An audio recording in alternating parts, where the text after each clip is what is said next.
We've created Babylon 5 really out of the thin air, and that's what I think was so exciting about working on it. Babylon 5's universe is a achievable future.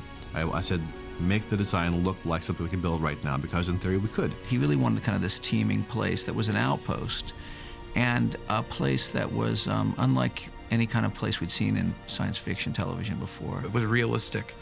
People really lived in this place, and that's what we wanted to communicate. When Babylon 5 initially started, it was decided, and with good reason, that we produce it away from the studio. We were looking for a warehouse space because we knew that if we went on a lot somewhere that at the budget level our show was in for first few seasons, we'd never be able to get through the whole season. And as it was, we barely got through the first season. We acquired a large property in Sun Valley and built 3 stages. I had 6 weeks from the time we found the stage to the time we were going to roll on the first episode.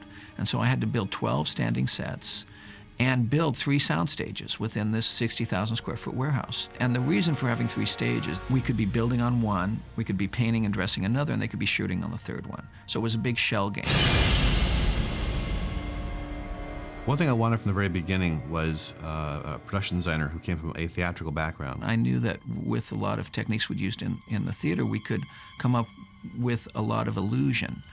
And Joe was very much behind this. Joe also had a theater background. John Copeland had a theater background. One of the things that John and the entire art department brought to this production was this interchangeability and adaptability of being able to turn things inside out that they brought from their theater backgrounds. I think that every set, with the exception maybe of the med bay, doubled as another set.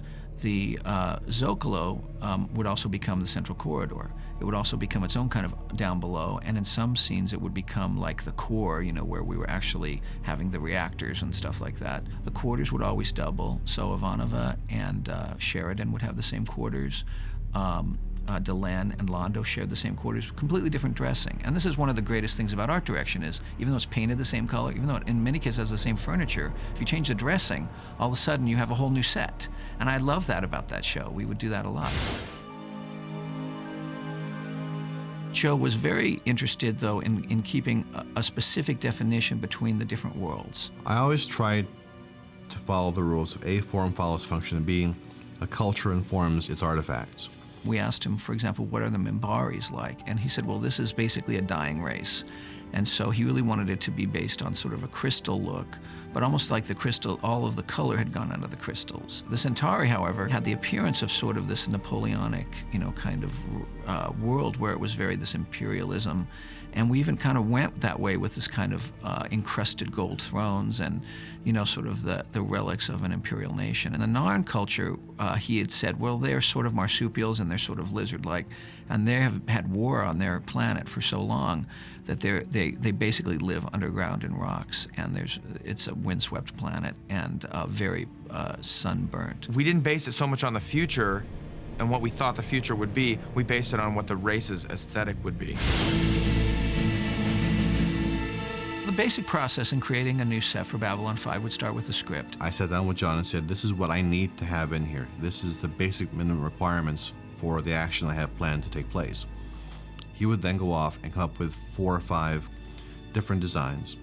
And we also had to then take those designs and say which one of these will work in the space that we have available to us. From that point, I would talk to the decorator, and he would go on his journey. I racked my brain to find unusual things, and when we ran out of unusual things that we could just pick up somewhere, we had to have them built. And right away I would put together, with some cardboard and some paper, I'd do a little sketch, and then I'd do a little white model.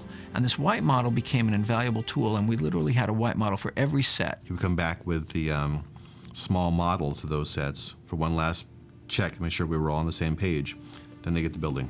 From that point, usually we're in such a quick schedule that I really never did much color information, and we would go over and I would pick some colors out, and there's this kind of very spongy kind of technique we use in the theater. It's called scumbling, and so most of the sets had scumbled walls, and what that gave the show was this kind of magnificent depth, because a lot of the walls became this sort of almost like painter's palette in the background that you could light these wonderful faces against.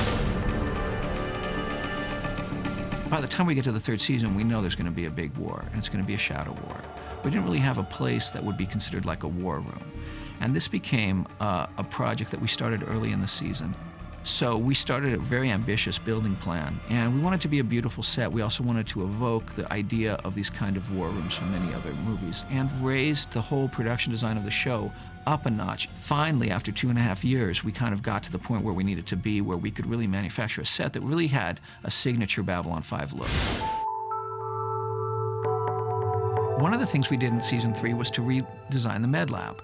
The Med Lab had really been a set we inherited from the pilot, and we sort of cobbled it together in season 1. Frequently, we found in season 1 and 2, we would bring somebody in a gurney, and then they'd have to like prop them up and get them, we'd have to do really a cut, you know, a really old-fashioned cheated cut, and get inside the operating room.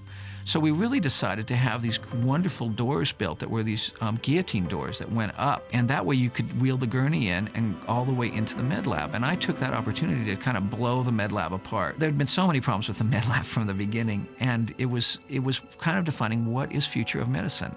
And we knew that less would be more, you know, and the less we showed, the better off we would be. This kind of central chamber really came into its own with these beautiful glass panel windows and this kind of wonderful way that we could extend the Med Lab if we needed it. And by the time we got the Med Lab done at the beginning of the 3rd season, it really looked great. Unlike many shows where they have to be frozen in time, the show kind of grew with the characters, and the station grew with it, and things changed and over time, and I think that was great.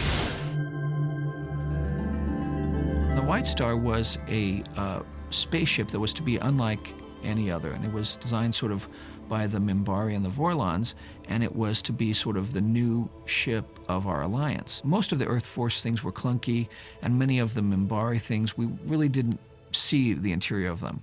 But this was a ship that was really much more like a traditional science fiction kind of interior. And it went through very many permutations, and the first time you see the White Star, you'll see that it looks very different from the next time you see it.